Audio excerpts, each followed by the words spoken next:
Et ça représente quoi pour un scout en termes d'engagement au quotidien? C'est des vacances, c'est...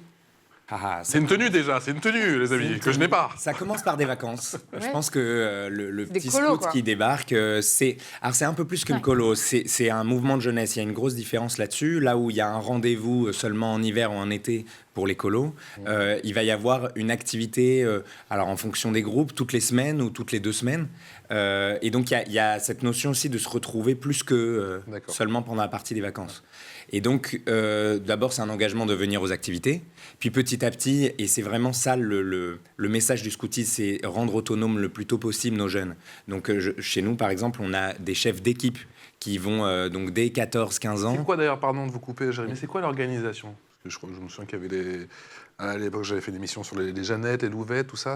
Vous avez ça, bien sûr. Oui. Vous avez Alors ça. chacun a ses appellations en fonction des Différent, groupes. bien sûr. Nous, par exemple, À partir de 6 ans, du coup, ça commence, voilà, ça on démarre, on est bâtisseur. D'accord, Puis on devient éclaireur à partir de 11 ans. d'accord. Pendant cette période-là, donc à 14-15 ans, on devient ZADEC, c'est animateurs d'équipe. D'accord. Et donc, ils vont devoir gérer et manager à leur taille une équipe d'une quinzaine de personnes. C'est ça, il y a un rôle, chacun a une fonction. Oui. C'est très... Et ensuite, la branche perspective qui est l'équivalent des pionniers, qui est vraiment ce moment où on va voyager, sortir un peu de la troupe pour aller voir ailleurs.